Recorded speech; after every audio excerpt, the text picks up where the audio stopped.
మే 25 గురువారం రోజున మనకు గురు పుష్య యోగం కలిసి రానుంది. ఈ గురు పుష్య యోగం అంటే ఏంటి అంటే, గురువారం రోజున పుష్యమి నక్షత్రంతో కలిసి వచ్చిన రోజునే గురు పుష్య యోగం అంటారు. అదే ఆదివారం పుష్యమి నక్షత్రంతో కలిసి వచ్చిన రోజుని రవి పుష్య యోగం అంటారు.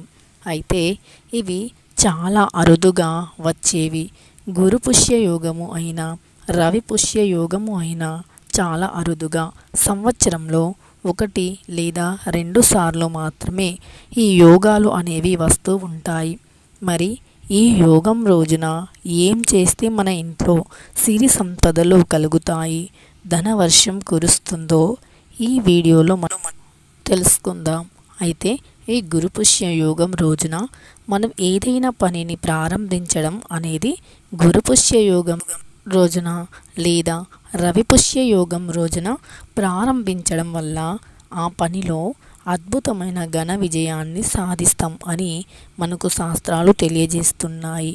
అంతేకాకుండా ఈ రోజు అంటే గురు పుష్య యోగం రోజున అయినా లేదా రవి పుష్య యోగం రోజున అయినా మనం కొత్త ఇంటిని కొనాలి అనుకునే కల ఉన్నా, కొత్త అంటే నూతన గృహ ప్రవేశాలు చేయాలి అని ఉన్నా, లేకపోతే మీరు ఒక ఇంటి నుండి ఇంకొక ఇంటికి మారాలి అనుకుంటున్నా, లేదు మీకు బంగారం కొనాలి అనే ఆలోచన ఉంది, మీరు బంగారం కొనడానికి ఏ రోజైతే బాగుంటుంది అని ఎవరైనా అనుకుంటుంటే గనక ఈ గురు పుష్య యోగం అనేది పుష్కలంగా కొనవచ్చు. అంటే ఈ గురు పుష్య యోగం రోజున పెసరంత బంగారాన్ని కొన్నా సరే మన ఇల్లు మొత్తం బంగారంతో నిండిపోతుంది. అంతేకాకుండా కొత్త వాహనాలు ఏవైనా కొన్నా కూడా బాగా కలిసి వస్తుంది. మనం ఏదైనా వాహనం కొనేటప్పుడు మనం సరిగ్గా ముహూర్తాలు చూసుకోము, పట్టించుకోము. అందువల్ల మనకు కొన్ని వాహనాలు అనేవి కలిసి రాకపోవడం వంటి సమస్యలు వస్తూ ఉంటాయి.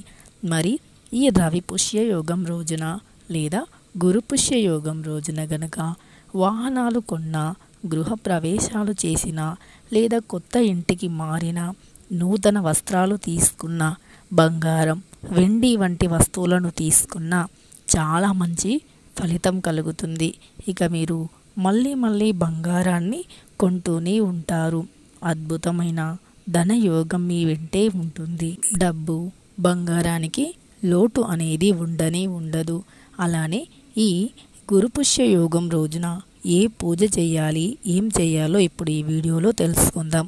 గురు పుష్య యోగం అనేది అద్భుతమైనది, విశేషమైనది. ఈరోజు చాలా అరుదుగా సంవత్సరానికి 1 లేదా 2 సార్లు మాత్రమే వస్తుంది. అలాంటి గురు పుష్య యోగం రోజున ప్రతి ఆడవాళ్ళు ఉదయాన్నే నిద్ర లేవాలి. అంటే బ్రాహ్మీ ముహూర్తంలోనే నిద్ర లేవాలి. ఈ గురు పుష్య యోగం కూడా ఉదయం 5 గంటల నుండే ప్రారంభమవుతుంది. ఇక ఈ గురు పుష్య యోగం రోజున 5 గంటల లోపు నిద్రలేచి స్నానాన్ని ఆచరించి ఇల్లు వాకిలి శుభ్రం చేసి పూజ గదిలో శుభ్రం చేసి దీపాన్ని వెలిగించాలి. లక్ష్మీదేవికి ఇష్టమైనటువంటి తామర గింజలను కానీ తామర పూలను కానీ అమ్మవారికి సమర్పించి పాలు ఆవు నెయ్యి కలిపినటువంటి ప్రసాదాన్ని చేసి అమ్మవారికి నైవేద్యంగా పెట్టండి. అష్టదళ పద్మాన్ని బియ్యం పిండితో అమ్మవారి ముందు వేసి అందులో కలశాన్ని ఉంచండి. ఒకవేళ మీకు కలశం ఆనవాయితీ లేకపోతే మీరు మామూలుగానైనా అమ్మవారిని పూజించుకోవచ్చు. ఇక కలశం ఆనవాయితీ ఉన్నవారు మాత్రం ఈ విధంగా చేయండి. తర్వాత మీరు ఒక పెసరు గింజంత బంగారాన్ని అయినా సరే గురు పుష్య యోగం రోజున కొనడానికి ప్రయత్నించండి. ఒకవేళ మీకు బంగారం కొనే స్తోమత లేకపోతే చిన్న వెండి రూపునైనా సరే ఇంటికి తెచ్చుకోండి. వెండి రూపు అంటే లక్ష్మీదేవి ప్రతిమ ఉన్నటువంటి ఒక వెండి నాణాన్ని అయినా ఇంటికి తెచ్చుకొని పూజలో ఉపయోగించండి. అలానే మీకు బాగా డబ్బు బంగారం కొనాలి అనుకునేవారు, ఏమి కొనలేని వారు కూడా గురు పుష్య యోగం రోజున ఒక్క మిరియపు గింజతో ఈ విధంగా చేస్తే చాలు, మీకు రాజయోగం పట్టుకుంటుంది.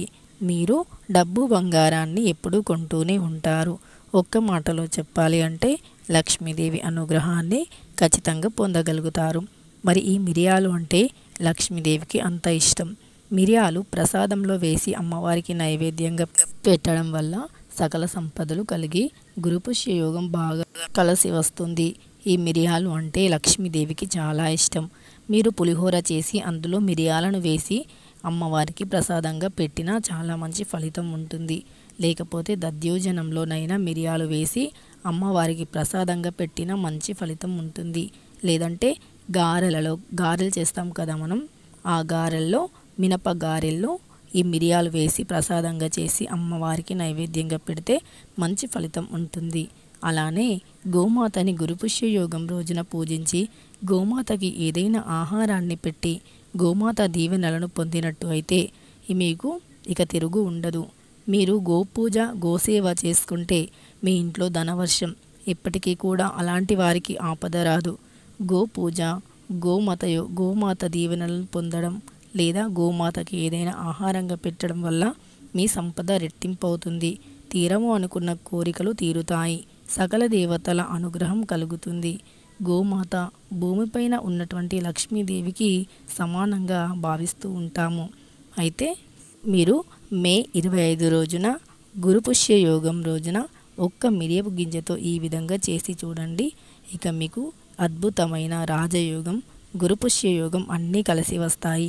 బంగారం మీరు కొంటూనే ఉంటారు. సకల సంపదలు మీ సొంతం అవుతాయి.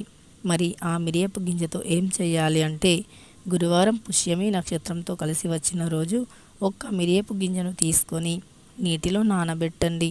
తరువాత ఆ మిరియపు గింజను నానిన తర్వాత ఆ మిరియపు గింజను తీసుకొని ఒక రాయి పైన అరగదీయాలి. అలా రాయి పైన అరగదీసినప్పుడు ఆ మిరియపు గింజ నుండి గంధంలాగా ఒక పేస్ట్ వస్తుంది. ఆ మిరియపు గింజ యొక్క గంధాన్ని తీసి అమ్మవారి ఫోటోకి బొట్టులాగా పెట్టండి. అలా పెట్టడం వల్ల మీ సంపద అనేది బాగా పెరుగుతుంది. మీకు రావాల్సినటువంటి ధనం వస్తుంది. మీరు బంగారాన్ని కొంటూనే ఉంటారు.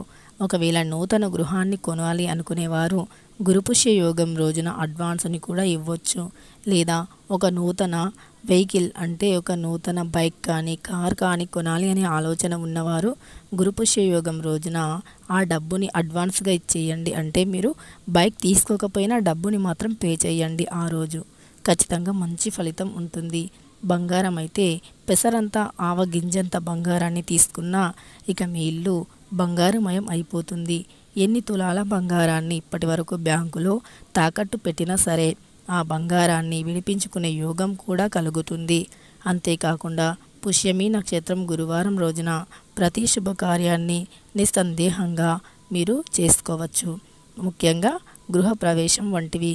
మీరు గురుపుష్య యోగం రోజున నూతన గృహంలో అంటే గృహప్రవేశం చేస్తే గనక మీ ఇంట్లో సిరి సంపదలు ధనవర్షం కురుస్తూనే ఉంటుంది. ఇక ఈ రోజున ఎవరు కూడా మిస్యూజ్ చేసుకోవద్దు. ఆ రోజు ప్రతి ఒక్కరూ మంచిగా అమ్మవారిని పూజించి మీకు వీలుంటే మీకు స్తోమత ఉంటే ఒక చిన్న బంగారు కాయిన్ని లేకపోతే చిన్న ఒక అవగింజంత వెండి లేదా బంగారాన్ని కొనడానికి ప్రయత్నించండి. చాలా మంచి యోగం కలుగుతుంది. ఈ వీడియో నచ్చితే ఒక లైక్ చేయడం మర్చిపోవద్దు.